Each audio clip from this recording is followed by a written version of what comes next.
Welcome everyone to our Lake Stewardship Workshop. I'm Jim Irwin, Chair of the Rocky Mountain Biosphere Reserve. I'll be hosting tonight's workshop, and Dennis Hodgson and Daryl Kynes will be assisting. To begin, I would like to acknowledge that the Rocky Mountain Biosphere Reserve is in Treaty 2 and 4 territories of the Anishinaabe people, and say that we respect and share their all-important teachings that water is a sacred gift, essential for all life. Since 1986, the Rocky Mountain Biosphere Reserve has been bringing people together to share their knowledge for the well-being of our communities. In this respect, we're pleased to have Ryan Canart talk about programs offered in the Assiniboine West Watershed District to help control the nutrient loading of our waterways and lakes, and also to talk about the relationship between soils and water. Ryan has a bachelor's degree in natural resource science from Thompson River University and has been a professional agrologist since 2005. He has over 20 years of grazing and grassland management experience. He has been employed for 16 years with the Watershed District and is currently the general manager. Ryan is a dedicated conservationist, diligently working with communities and land managers to protect our waters. He is also helping farmers to adopt practices that protect them from droughts and excessive rainfall events and improve their bottom line. Ryan will be doing two presentations tonight. The first is entitled Programs Available in the Assiniboine West Watershed District to Address Surface Water Quality, and the second, Healthy Soils for Healthy Watersheds. Ryan? Thank you. I guess I'd like to first thank Daryl and Dennis and Jim for inviting me to give a presentation to you guys tonight. And I have to admit, I'm a little nervous. I haven't spoken public for quite a while, and there's a lot of faces I see there that are respected peers of mine. So I hope I can navigate through this presentation just as I want to and not flub up too much. So I'll launch right into it. I'm going to share my screen with you all. So as Jim mentioned, I'm going to give a couple of presentations. Really, it's one, but we kind of broke it into two. There's kind of two topics, I guess, we can speak to. But so the first one, I'm going to go through some of the programs that are available to landowners to address surface water quality within our watershed. And the second little or smaller presentation, I'm just going to speak to a program area that I feel is growing in interest and importance, but kind of been overlooked for several years. So that's my cover slide. I'll just slide right into it. I first want to give a couple of ground slides, talk about the Watershed District. There's been a lot of changes in our program in the last 12 months. So you're looking at a slide right now that shows the new world of watershed districts in Manitoba. We went through an amalgamation process over the course of 2019, and on January 1st of 2020, we became 14 watershed districts as opposed to 18 conservation districts. So most of you are situated in the Assiniboine West. That's the watershed that we work with, and it's the largest watershed district of the province, and probably undertook the most complicated amalgamation. It was the only one that involved three districts kind of amalgamating into one. The two images you're seeing here now, one on the left shows our municipal partners. There's 21 municipal partners in total. We started out with a 19 municipal partner mix on the 1st of January, and then it wasn't very long before the RMs of Whitehead and Elton were brought into the program. So they're the two grayed out boxes now down near the bottom of the image. So they came on, and there was a proposal there to bring them into the mix. So now there's 21 member municipalities. Parts are all of these municipalities. And on the right, there's the image of kind of how we've broken the watershed up into sub-districts. So those of you who are familiar with the program, there are sub-district areas within the watershed district. That helps with our governance model in the sense that each one of those colored areas has a small committee. They appoint a chair to their committee. And that chairperson actually forms the main board. So you've got 9 sub-districts and 9 board members. And then from that group, we elect a chairperson. And then there's also a provincial appointee. So the board is the 11-member board. So I'm going to jump right into what we do. The district program, the conservation district program, now the watershed district program is not new in Manitoba. I think the first watershed district, conservation district at that time was launched in the early 70s. It was the White Mud area. Really, it was the recognition that local development and delivery of programs was probably the most sound solution to addressing those local resource concerns. So the program grew over the decades. The Upper Assiniboine was formed in '96, and then there was a flurry of new districts came on in the early 2000s. So it was really this idea that local development and delivery of programs for landowners to address natural resource concerns was probably the best approach. And why do we do that? Well, it was to address the unintended and negative consequences of land use and whatnot. And I kind of put this one piece in there. It's one way of explaining it, but there's also there's various other ways of explaining things. But reduced soil health can lead to erosion, can lead to degraded water quality. So I kind of put that in there just as a way to kind of tip off the conversation tonight as to maybe one of the reasons why we see degraded water quality on the landscape. And how do we do it? It's been a voluntary program. We have no enforcement mandates or nothing of that nature. We're not a regulatory body, but we work in a voluntary capacity with stakeholders. We secure funding outside of the provincial grant and the local dollars raised, and we apply that. I wanted to make the point that what we're doing, these water and soil conservation practices aren't new. I've got a book here on my desk. It's called Soil and Water Conservation Engineering. The first edition came out in 1955. So a lot of the practices we do are by no means new science. We've known how to arrest soil erosion for decades. And then I put that last little bit in there because there has been some new science, and by new, that's 25 years old. I'm kind of surprised by that, but there's been a bit of a reoccurrence of new interest in soil health, and we're still learning about just what makes the soil function properly. So Goldmalan, which I'll talk about later, was only really identified or discovered, I guess, in 1996.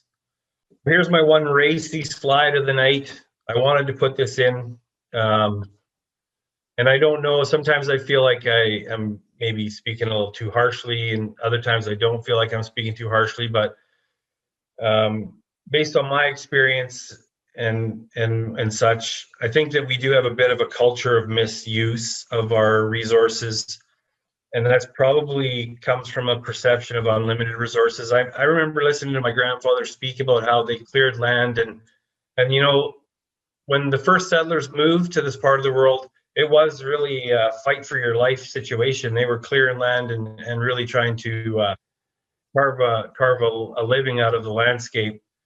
And it did seem, I'm sure, to them that water and land was an unlimited resource. And now, in some cases, I think we've got it in a chokehold, and it's gasping for life. So we've almost kind of flipped that paradigm right on its head.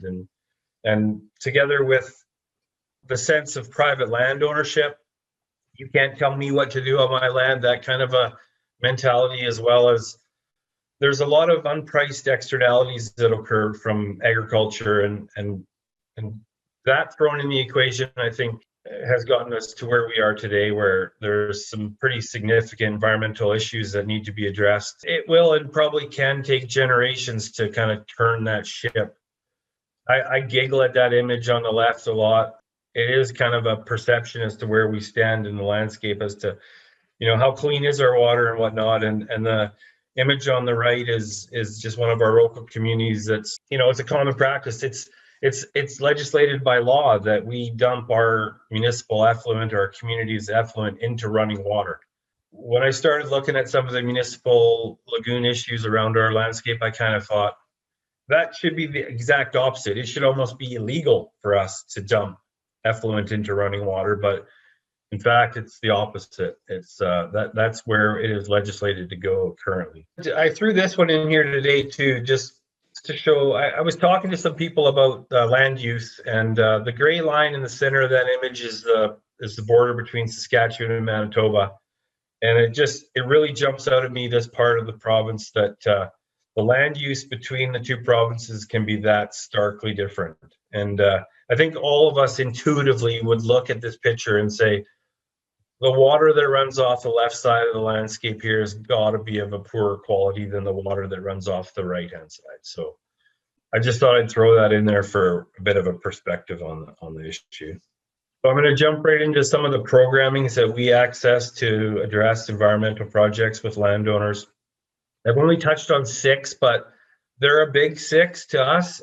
And so I'll go through them one by one and kind of explain how we interact with them, how we can utilize them to address water quality is obviously the big concern in this crowd. But some of the other issues are soil erosion, sediment transport, surface water quality impacts, obviously.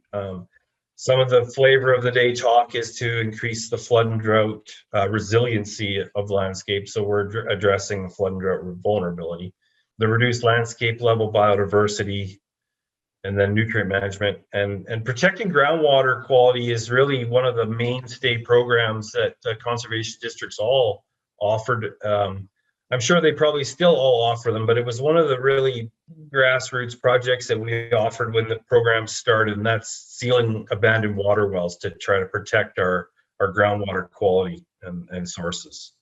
So growing outcomes in watersheds. Some of you may not be familiar with this. It's relatively new to all of us. So for those of you that don't know, under the new Conservative government, there was I think it was the campaign promise that they would bring out a province-wide ecological goods and services program.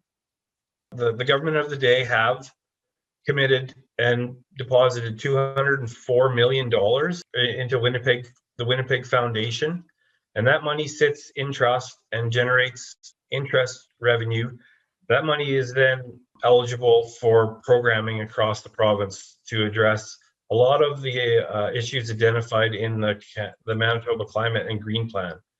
And so if you haven't seen that, I've got a little image of it up on the right-hand side of the screen, and you can read that. And so within that water pillar of that plan, a lot of these issues and priorities are identified. So the Growing Outcomes Program, the GROW program as we refer to it as, very new to us. It's only really in its second year of activity, but its priorities are to improve the watershed's resilience, combat floods and droughts and extreme weather, and right there, number 2 is to improve water quality. So that funding is available to us.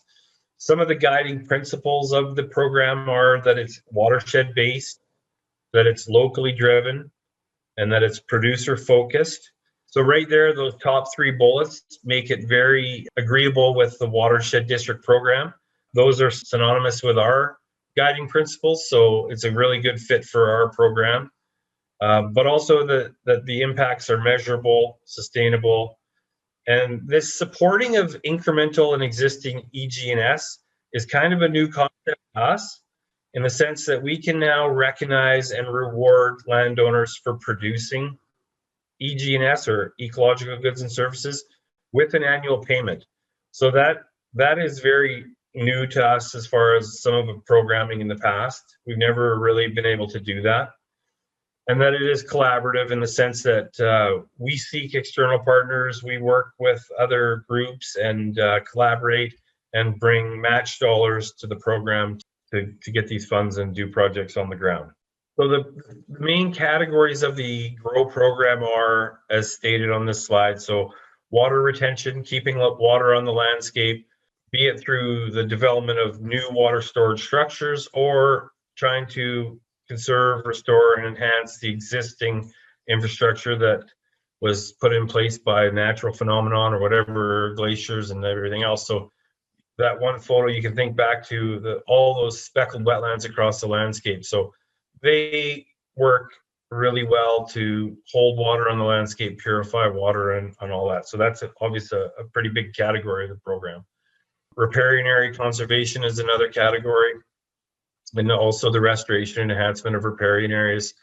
They have a category in there that recognizes shelter belts and multi-species buffer strips.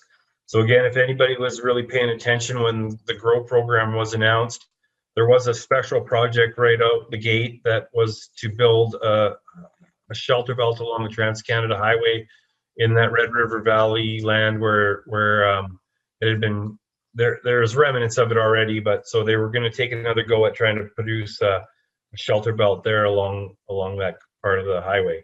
Upland area conservation, restoration, enhancement is yet another category. So the conversion of annual cropland to forages and perennial stands. And not so much that it's competing with agriculture, but I think a bit of the slogan is farm the best and conserve the rest. That's kind of a theme there, that we don't want to compete with good, strong agricultural land, but we all recognize there are areas within the upland that have been cultivated that probably would best be served to stay in a perennial state, a forage state.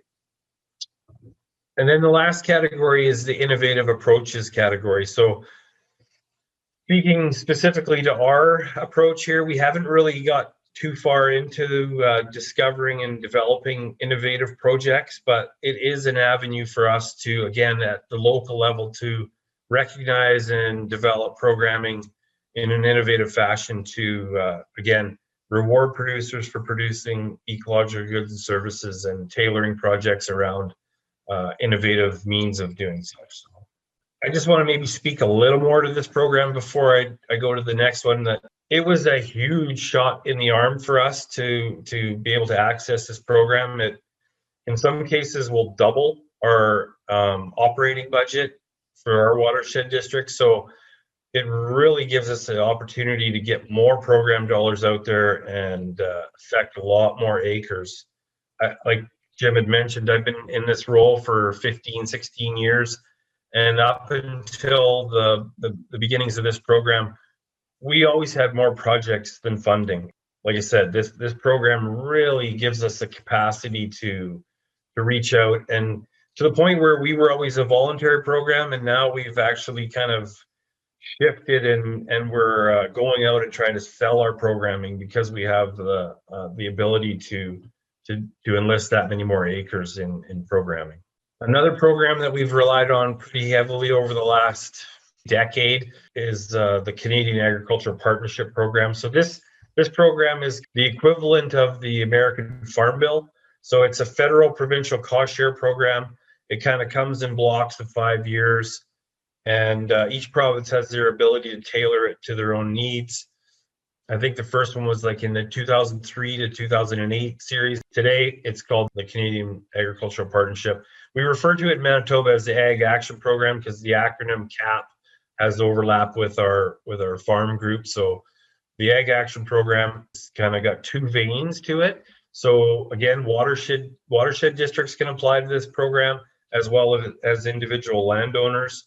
And again, you're going to kind of see a bit of overlap in the program areas. So again, this bullet list of eligible activities is water retention, wetland restoration and enhancement, soil health improvements, riparian areas, natural upland area rejuvenation, land rehabilitation, and then tree planting and woodlot management. So again, very much overlapping the program categories of the GROW program. We go after this funding pretty much exclusively for water retention and farm water management. The one piece of the program that is different from others with this is that eligible landowners require an environmental farm plan. So even for us, when we receive funds from this program, we can only do projects with individual landowners that possess a current and valid environmental farm plan. And I don't really want to speak too much about that, but it's a good process. It's a national process where an individual farmer will do a self-assessment of their environmental risk. So they'll go through all the pieces of their operation and ask themselves questions about their environmental risk on their farm. Once they're done that, they get a statement of completion, and then they can access the programming as well as the Watershed District can access the programming.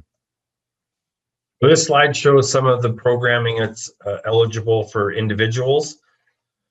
And I really have to credit the program for adapting and talking about and exploring programming around soil health. So you see that some of these BMPs, as we'll call them, beneficial management practices, program activities, are involving rejuvenating existing land, intercropping. So that kind of goes hand in hand with soil health, improving the pasture and forage quality, and that can involve rejuvenating existing forage stands with new legumes and those kinds of projects and stuff like that. But also over on the far side there in the 500 and 600 areas, dealing with nutrients, relocating confined feeding areas that may be in a bad position on the landscape, managing access to riparian areas. And this 503 here, that includes development of water sources for livestock, which was a very popular program last fall. The digging of new dugouts as water sources dried up. So these are some of the programs that individuals are able to access, as opposed to the list here that conservation districts and watershed districts can apply for and then work with landowners to implement. Another program that we access on a very frequent basis is the Lake Winnipeg Basin Fund. So again, some of you will have seen this. Again is a federal program. It's offered by Environment Canada. So we've had federal politicians come to Manitoba and stand on the shore of Lake Winnipeg and announce these funds. They're again in 5-year segments, and really focused on trying to prevent and reduce the nutrient loading into the Lake Winnipeg but I mean, it has a basin focus, so projects throughout the Lake Winnipeg basin. So even our counterparts in Saskatchewan can access this program. So we're currently in the third rendition of this program. It actually sunsets of March 2022, and their key focus or priorities are nutrient reduction, obviously effective means of reducing phosphorus loading, with a real interest in phosphorus, increasing public knowledge and engagement around nutrient reductions, which is kind of a key piece for us when we're talking about some of our prairie lakes and recreational lakes in our watershed. Another focus of the program is helping to build collaborative governance models. So encouraging groups like us to work with groups like yours and local governments and provincial governments and other stakeholder groups that are interested in the same outcomes, as well as they've got an Indigenous engagement component. So projects that work with First Nations communities to address similar issues is another priority. And we hit this fund as much as we can just through some conversations with the Sioux Valley First Nations. We've written a grant and we've got some funding to address some water issues on their properties. Yeah, it's a great fund. They fund a third of the cash project costs. They can go up to 2/3 if the project has a lot of merit and strengths to it. So it's another really a project that helps us support and supply projects on the landscape. Another program that again is a bit new to us because we never used it when we were with the Upper Assiniboine Conservation District, but with our marriage to Little Saskatchewan Conservation District, they had the ALICE program, or the Alternative Land Use Services program. So through the amalgamation, we now expanded this program to the entire new watershed district. Program categories and priorities are very similar to the previous programs I've mentioned. Enhancing riparian areas, arresting erosion through the use of converting annual croplands to perennials. And this program has been around a little bit longer than GROW, so we actually use it to kind of help us establish our strategy and our focus with the GROW program. With this program, there was a producer committee developed, and it helped guide some of the priorities and the funding categories and the funding levels and what programs are eligible and projects are eligible and all that kind of stuff. So we've used that template quite heavily to develop our GROW approach. The one unique thing about the ALICE program is it requires an annual payment. So in the GROW program, the standing committee that we've struck, they can choose whether a project warrants an annual payment. But in the ALICE program, that's a given. You have to give the producer an annual payment. So we are struggling with some of that. Like, so we find a project on the landscape, and does it fit with GROW? Does it fit with ALICE? So there is a bit of inequity in the sense that some programs are pay landowners more, some pay less. So it's an interesting landmine kind of thing to navigate through. That in one sense, a little bit of an inequity in some of the programming we offer. All the projects under ALICE take the form of a 5-year contract.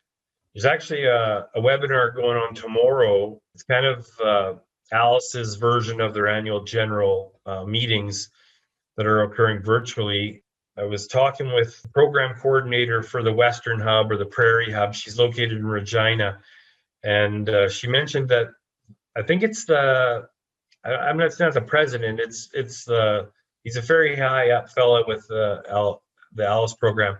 He's going to give an announcement tomorrow where the program ALICE is going to look into exploring the concept of providing ecological goods and services payments to producers that are doing AMP grazing. So this idea that you increase your management of grazing for the production of ecological goods and services, and that might be a program that can be enrolled in ALICE. So that's a very exciting opportunity for me. I've been kind of pushing that onto our GROW committee as maybe something that could be the innovative in the innovative category of GROW. So again, ALICE is kind of leading the way here and helping us discover some of these opportunities to recognize beneficial management practices on the landscape, dealing specifically with grazing.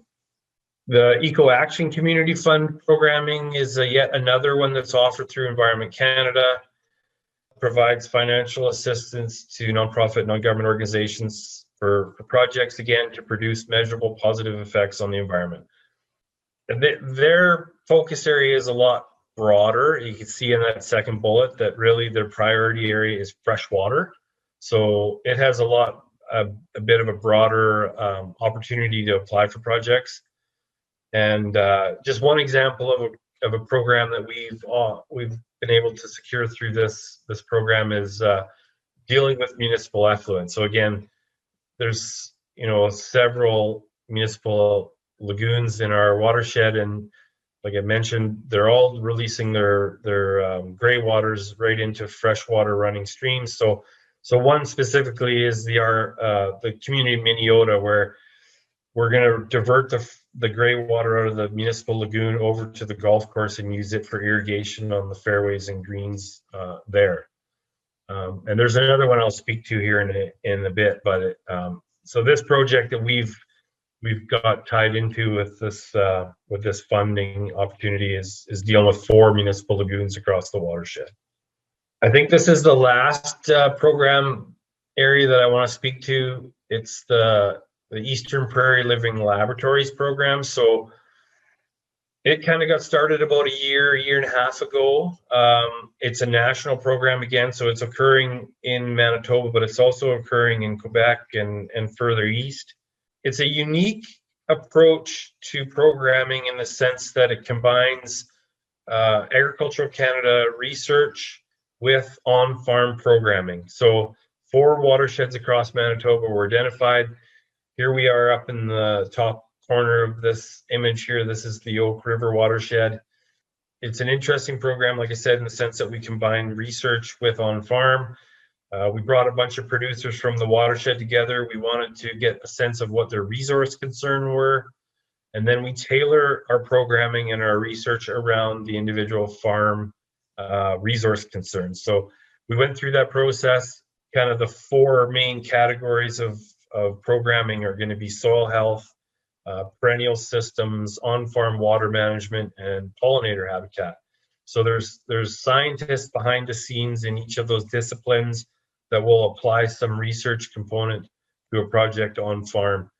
As much as it is difficult to collaborate with entities that you're not familiar with, so Agriculture Canada and the research branch, I very much am am in support of this program because it does get research out and occur at the farm scale. So we can implement a project on a whole quarter section, and it's not plot-based research. It's really real world on farm activities, and the research is really having to kind of adjust to that scale. So it's a really interesting program. There's a screenshot of that watershed again, and I just want to bring to your attention the yellow area in that photo is annual cropland. So satellites fly over, and through spectral analysis, they indicate what kind of a land use is going on. So that watershed is the area that contributes water to the Shoal Lake itself in Western Manitoba. And you just look at the amount of the landscape that's in annual cropland, and you really have to realize that that is where, if we want to improve water quality, we really have to focus programming around improving the environmental outputs of annual cropland, because they are the main force or main player on the landscape. And I was telling the guys last week or yesterday that there was a report done in the 80s that looked at the nutrient budget for Shoal Lake, and the way it read, you had the sense that in the 80s, livestock agriculture was the dominant form of agriculture in this watershed. And over the course of 40 years, boy, has it changed. It is almost now purely annual cropland. So another way to look at things tonight is that we can break projects down into point source and non-point source. When we want to talk about water quality, I feel that the point source projects are much easier to address because you can point to them. You can figure out how to address those, and I mean, just loosely lumping them into things that you can point at. Municipal lagoons, that's a source of nutrient. Intensive feedlots and wintering sites, those are points of pollution that you can point to. The shot on the screen there was a small fertilizer dump on the 83 highway just leading out of Minneota, but it's really the only fertilizer example I can point to as a point source, because most of the non-point source projects that we need to address dealing with annual cropland, you can't point to them. They're very broad, runoff of synthetic fertilizer, pesticide, and sediments from the broad landscape. You can't really point to them and isolate them in a single incident. So those are kind of another way of trying to break down projects into the two main categories of water quality impacts. And so I'm kind of going to transition now into this other presentation.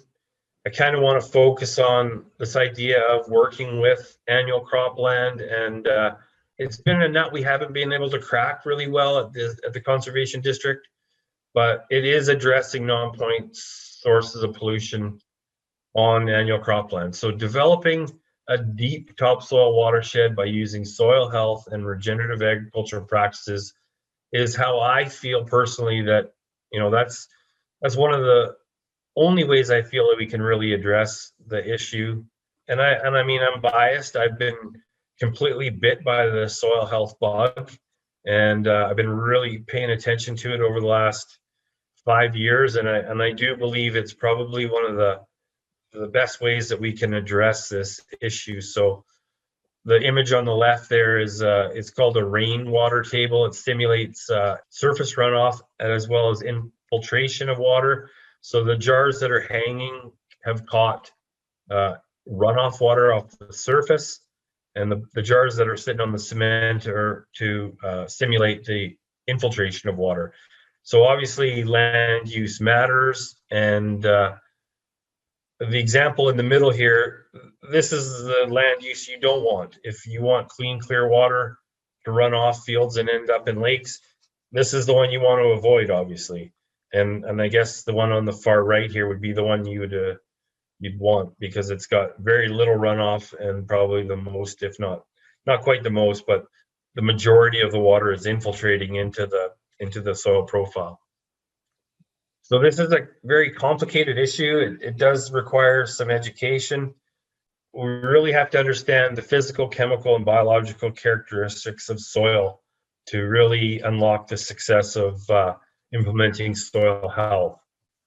I hear that over and over, and I used to discredit it, but I'm coming around to the idea that it is probably the key, more so than incentive dollars. The education is probably going to push the adoption of soil health more so. And we're not that far from some of the most famous soil health champions in the world. Gabe Brown, he lives 4 or 5 hours to the south of us in Bismarck, North Dakota. He's probably one of the names that you'll hear when you start talking about soil health. And those guys down there do not like the idea of incentivizing practices. They believe pretty seriously that you get people to adopt soil health through education, not through incentive dollars. I don't know where to go with that, because we're all about trying to incentivize change with dollars, but we hope that the education comes along at the same time. So some of the pros and cons of soil health and regenerative agriculture, I just tried to brainstorm them. So some of the positives are, and I put the two that are most important to producers, the ones that are going to adopt these practices, at the top of the list. So increased quality of food and yield of crop, and reduced input costs are the two main kind of, I would hope, drivers that would encourage individual producers to take a look at this practice as a means of maybe increasing the bottom line on the farm income. But I think it's fairly well understood. It's getting more so all the time that these practices will lead to a more resilient watershed. By adding carbon in the water holding capacity to the landscape, we are reducing the flood and drought phenomenon that we will continue to see into the future. And then just a more robust and healthily functioning ecosystem are definitely some positives that'll come from these practices. The negatives on the other side are that it does complicate the farming practices as we know them today. We've seen a steady evolution of making farming easier. We got designer seeds that take a designer pesticide, and monocultures and one pass applications. And so we've had a trend over the last decades of making farming practices easier. And this kind of flies in the face of that. It really does turn it around and try to mimic nature and grow multiple species of crops at the same time. And then you're dealing with, well, you can't use this herbicide when you've got that in there. And so it does definitely complicate the farming practices. It definitely looks like it reduces the farm profits in the short term because you are trying to cut back on some of the inputs, and you will cut back on yields, and you will start to introduce crops in your rotation that do not get you high dollars of return per acre. And then there is the equipment modification issue. So, we talk about trying to reduce tillage. Well, that would require modifications of farming equipment, as well as the paradigm, the farming paradigm. So those are some of the negatives that I see. But why should farmers care? And I stole this slide from a fellow in Saskatchewan. He presented it. So on the left, you're seeing gross farm profits over net farm profits, and that's not a pretty picture. But you can also see that there's a lot of money at stake, and that is adding to the resistance to the move towards this kind of a farming practice. Whenever there's a huge amount of money at stake, then there's going to be resistance to change. And then on the right, I just wanted to show you a slide that the fellows that are promoting regenerative agriculture and soil health speak to the money that can be saved. So that small chart there just talks about when you increase organic matter, even 1% per acre, you could be looking at pretty significant savings to the requirements of inputs, nitrogen, phosphorus, potassium, and sulfur, and so on. Why do we want to do this? Well, this slide is worth 1,000 words. This picture is worth 1,000 words. You've got soil on the left that is for the most part, conventionally farmed. It's high soil disruption or disturbance, lots of chemicals, lots of cultivation, low crop diversity. So there might be, they joke about canola, snow as a rotation, or corn and soybeans as a rotation. There's no cover crops applied to the soil on the left, and there's no livestock integration. On the right is the opposite. So it's low soil disturbance, high crop diversity, high use of cover crops, and high or livestock integration. So what you're looking at here is a clog of soil that's been immersed in water, and the soil on the right is healthy. There's lots of microbiology in the soil. It's producing this glomalin, which is a glue that binds the soil together in aggregate, and it resists the pressure of water as it fills up the soil, and it stays intact. And the soil on the left does not have the presence of a high microbiological community, and therefore low glomalin, or the soil glues that hold that soil together. So that turgid pressure gets in there, and it just completely melts the soil apart. And you can imagine which one, again, you want when you're going to receive runoff from that field into a recreational water body per se. And this was an example. I was at this presentation. It was down at Bismarck again, 2 or 3 day soil workshop. And it was almost instant that soil started to fall apart. And the soil on the right stayed like that for hours. So it was a real stark example of what could potentially result from some soil health practices. The sad part is I came home and I tried to recreate this scenario, and I couldn't do it to the same degree as this, but there was some weak correlation between the two soils that I had chosen. Well, I just want to kind of wrap up by going through 4 or 5 soil health practices that we can implement to really try to make a change. So the number one golden rule of trying to implement soil health is minimize the mechanical and chemical disturbance of the biology in the soil. So I don't know how much of this you guys have heard, but there's bacteria and fungus in the soil, and the fungi is responsible for these fine filaments that kind of create wispy white networks in the soil. They infect plant roots, and then they become like a bartering network for water and nutrients with the soil. So when we drag iron through the soil, or we over apply chemicals, we damage that trading system, that network. It really impacts the ability of the plants to access water. So the slide I chose to try to represent this one practice is, here's a crop test where they inoculated one side of the field with a fungal microbial mycorrhizal fungi, and obviously it's not struggling for water as much as the control side, which doesn't have as robust of mycorrhizal fungi component in the soil. So both physical and chemical disturbance will negatively impact this process, and to the point where I was reading this afternoon about it, the addition of phosphorus will completely, or almost completely, and sometimes kill. It just shuts down this system, because the plants now access phosphorus from the synthetic input you've provided, and you really put the fungus out of a job. So it just quits working.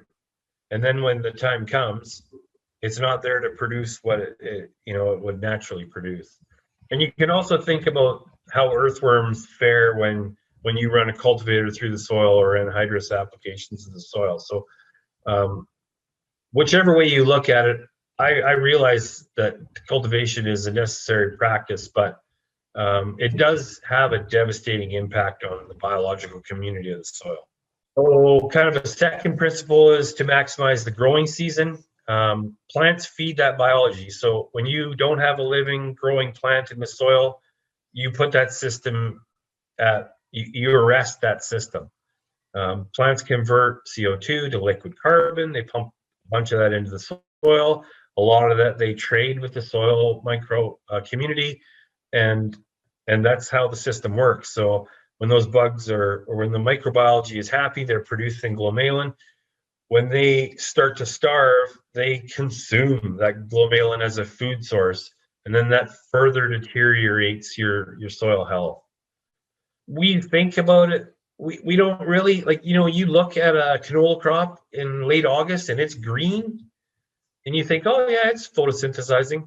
The reality is that once the pods are developed and the canola is starting to kind of sequester, like, or become sequescent, then the photosynthesis really drops off.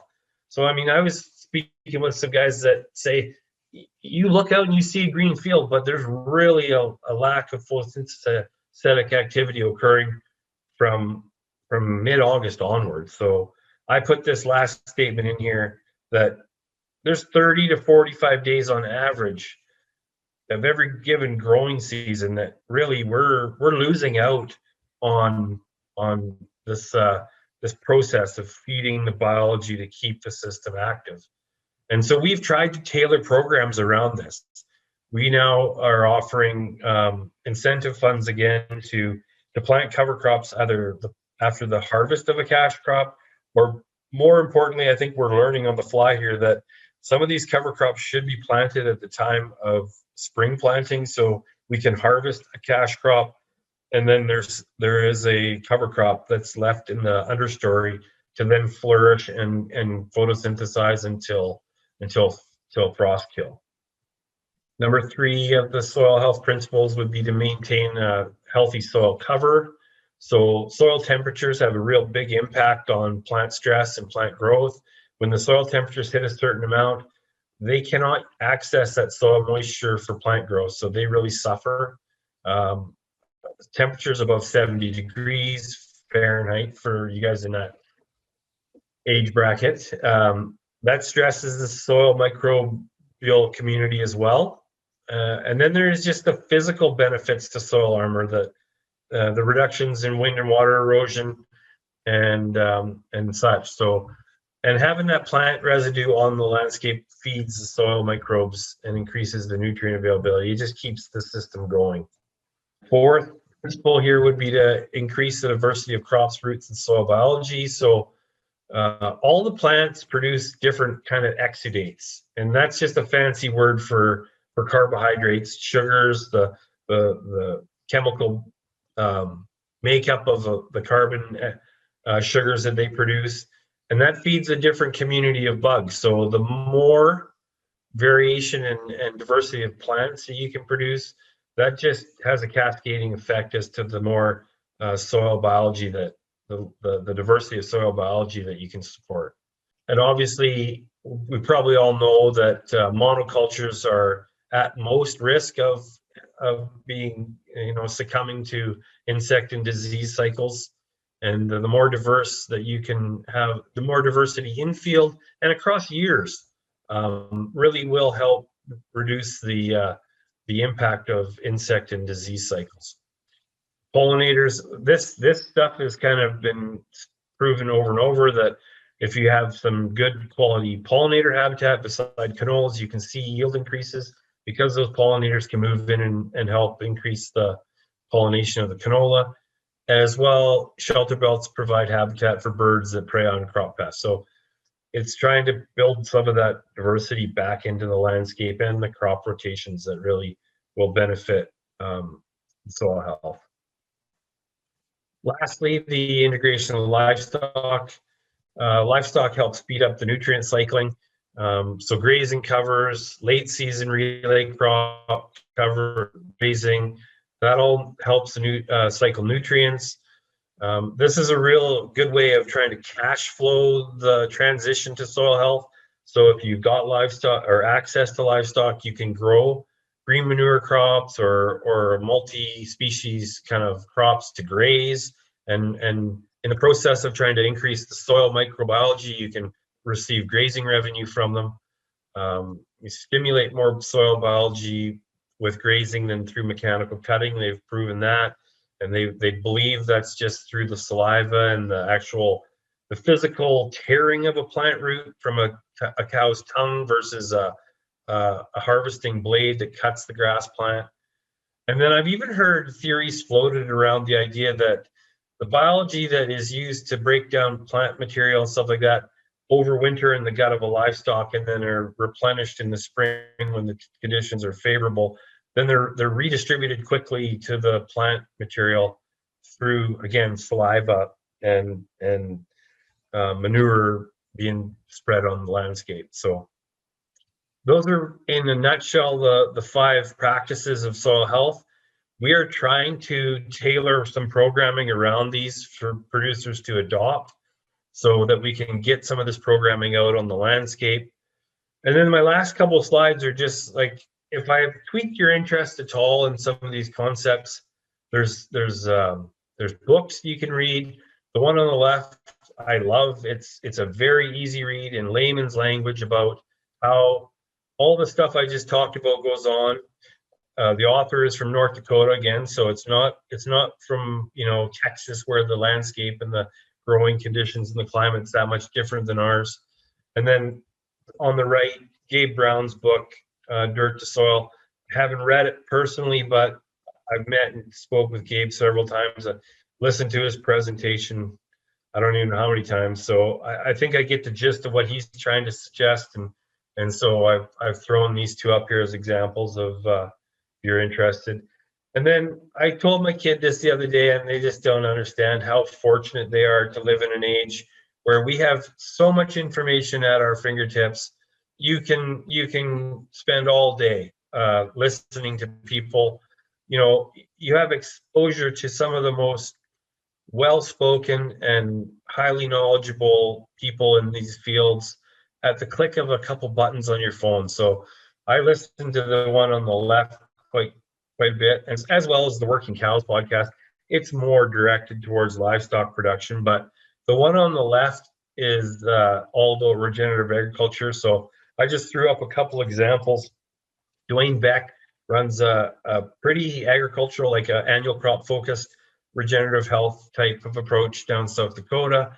And Jill Clapperton, for any of you that may know her, she was a Ag Canada researcher out of Lethbridge that moved south, but she's a real champion for these practices as well. So these are all available. You can get them on your phone, listen to them as you drive down the road. So I'm just floored by the amount of information that is available for those that want to learn and listen to these guys speak. So that's really the end of my presentation, and I would take questions and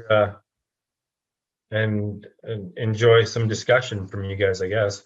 That was great, Ryan. What a load of information, and you did stimulate some interest because we have a number of questions and comments here for you. I guess the first one would be kind of a comment more than anything. The early harvest last fall led to a frenzy of drainage activities in my area. The mild months of December and January, coupled with minimal snow, kept the dozers busy scrubbing bush and brush at almost an alarming rate. It's frustrating and disappointing to see the lack of interest in conservation and sustainability. How do we get your message out to producers and to landowners? How do we move that needle? Yeah, that's a good question. So I still look across the field at a smoldering brush pile myself here, and I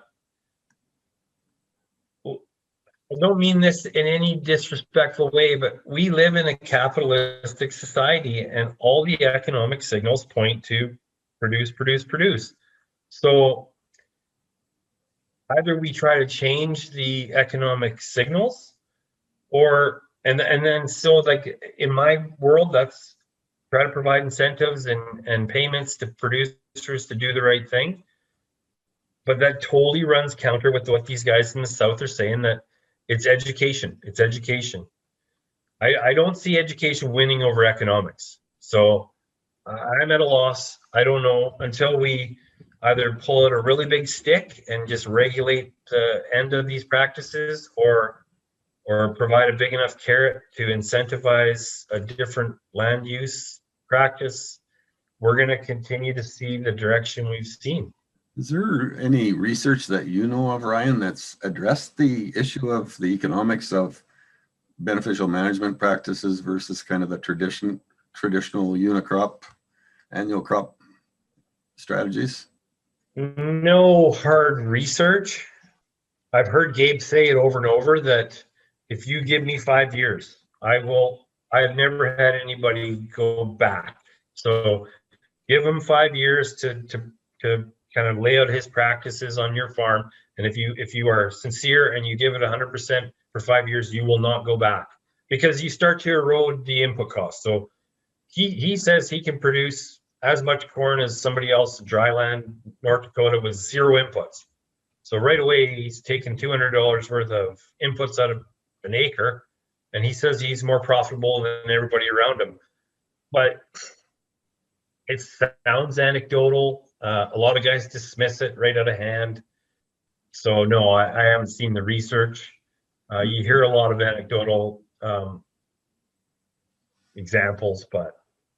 So in a situation where the tilth of the soil has been damaged to the extent that we see in the bottle with a very cloudy image or solution, can it be recovered over time with beneficial management practices? Oh, very much so. Yeah.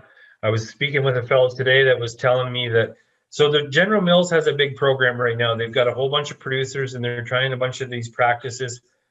And even just the example of growing red clover under corn for 1 year, they can see that soil is starting to repair itself in the reduction of bulk density and the aggregation of the soil. So you're starting to get more pore space, you're starting to get more water infiltration. So the beauty of the ecological system is it can repair itself just like the human body can repair itself if you allow it.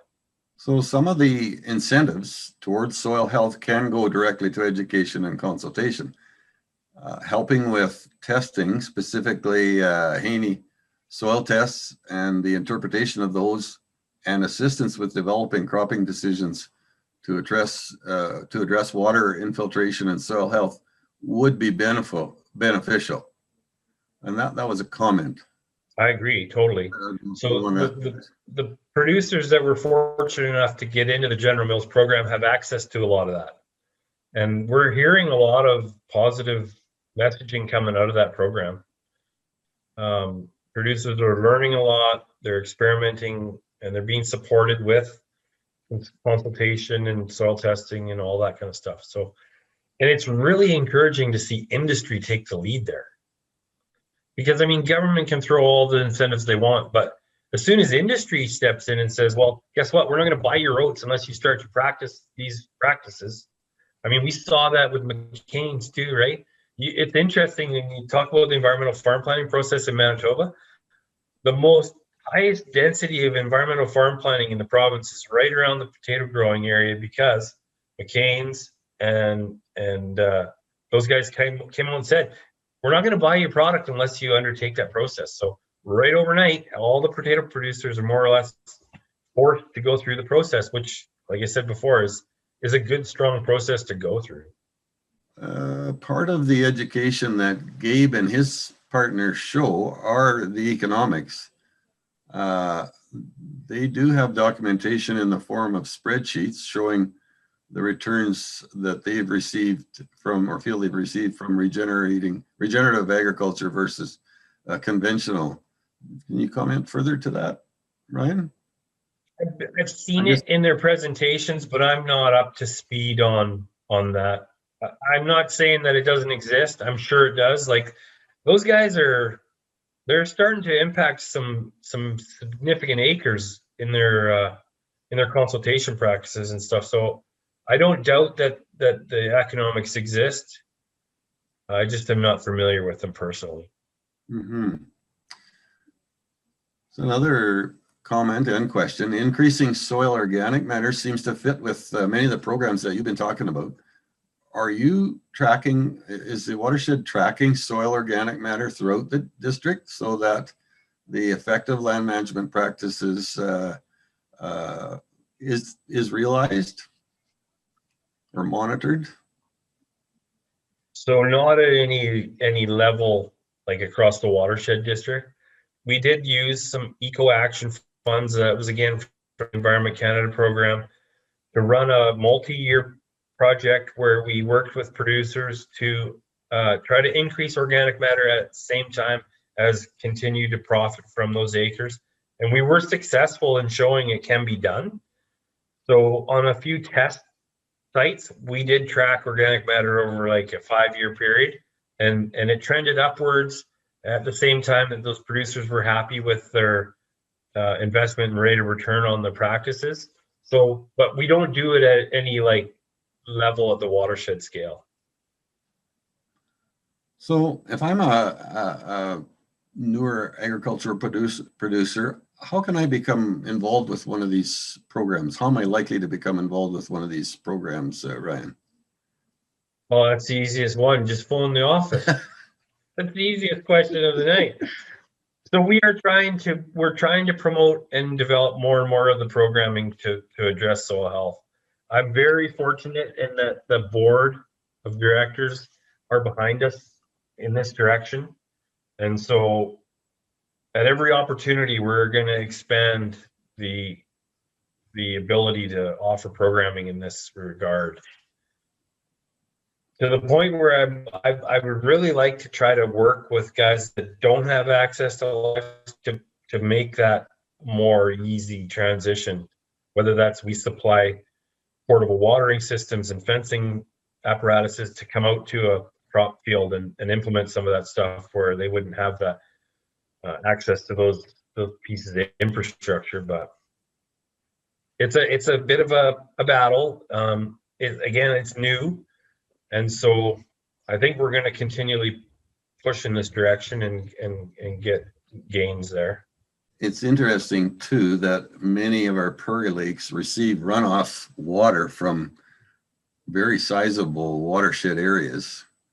And we often hear that all of us, not just agriculture producers, but people in retail, people in manufacturing, and just residents, homeowner residences, contribute to the quality of that water that is running off the watershed and arriving in our lakes ultimately.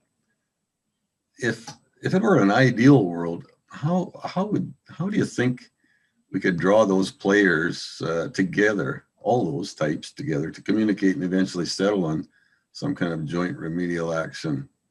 Well, I mean, you could try to create, and I mean, this isn't outside of the world of possibility. It is going on in other places, but you could try to create a nutrient market, much like the talked about carbon market, and put a value on nutrient, and then employ ingenuity at the farm scale to get paid for removing nutrient from water. Right? I kind of glossed over this idea that I mentioned the Oak River watershed and the lagoon up there. So Oakburn, the community Oakburn has a 2-cell municipal lagoon. That water is released. It runs down a half-mile ditch right into the Oak River and ends up in Shoal Lake. So our project there is going to involve creating a couple of tertiary wetlands below the municipal cell lagoon system and park water in there and grow biomass and harvest the biomass in hopes that we will pull nutrients from that water column before it goes into the freshwater system. So to incentivize that practice, you'd pay a producer $60 per ton of phosphorus. And then you'd see guys out rolling up cattail bales all over the country, maybe. That's an interesting thought. What are those of us, and I'm a residential homeowner, and we contribute, I'm sure, to the problem as well. And plus we live by the lake. But what are some of the most common household residential factors, that homeowner factors, that often lead to reducing the quality of runoff water in a watershed? What are some of the things that you see? Well, I think the problems have gone a long way in banning phosphate dish detergents and things like that. So household products that have nutrients in them that may find their way into freshwater systems, lawn fertilizers, like anything you're putting out in the landscape that is nutrient rich is ultimately going to end up somewhere where you don't want it. So I guess I would go there with that question. be mindful of what you're putting on the landscape. But I think our province has been proactive, obviously, because we own, or, you know, Lake Winnipeg is right in our backyard, so we're sensitive to the issue. And we've moved to, like I say, ban phosphates in dish detergents and cosmetic fertilizer applications on lawns and things like that. So I mean, we're being proactive in that sense. We all hear the stories of cottage owners that punch a hole in the bottom of their septic tank, and that's always kind of a smoking gun or a finger pointed at those situations. But I don't know really. Yeah, in terms of water flow and water quality within a watershed, who's ultimately responsible there? Who governs the regulations and applies the regulations to some of the issues that may occur there? Well, I mean, there's a department within No, they're not in agriculture anymore. They're in, I think they're in the Conservation and Climate Change Department now. So the water resource officers, they are the ones that approve licenses for drainage on farmland. But outside of that, I don't think there is really a regulatory agency that monitors or regulates flows per se. And I think I missed a second comment. It came as another message, I guess, was attached to or part of another one. And just a comment, I think, about some of the work that's been done probably in the North Dakota area. But water infiltration rates are another factor, like some of the economic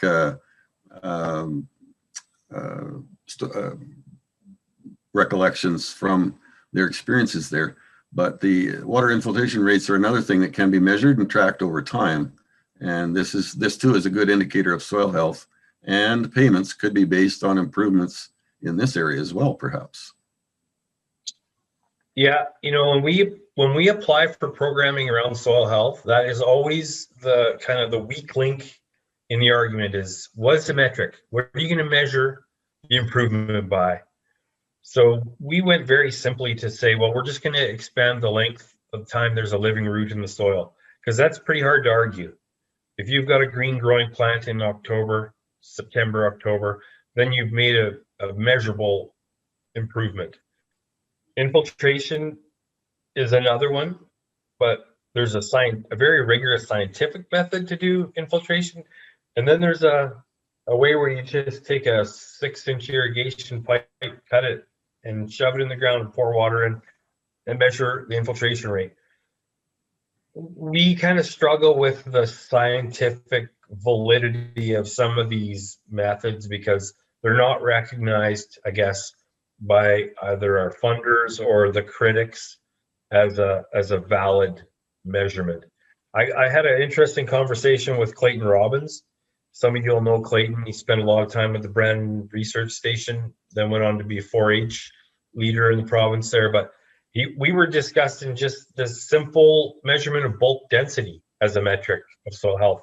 So as you drive bulk density down, you're increasing organic matter, increasing pore space, and that almost should be in itself a metric that we should be able to measure by. So that's interesting and exciting, and I think as we build some knowledge and supporters and things of this process practice, I think it'll become easier and easier to justify some of these non-rigorous scientific methods of measurement. I think that's just about it for questions, Ryan. You've certainly generated a lot of interest and a lot of material, and certainly commend you and the district on the efforts you put forward in this area. I think it's got some long-term great benefits for us, for our countryside. Well, thanks again for the opportunity. I'm so fortunate that it's a labor of love, and I get up every morning and I'm excited about it. So thanks again. Thank you, Ryan, for this lovely message. Yeah, I think it's been fantastic. Thank you so much for sharing this all with us. And thank you, Dennis, for your assistance with the Q&A. Good evening, everyone. And thank you all for joining us. All the best to you and your family.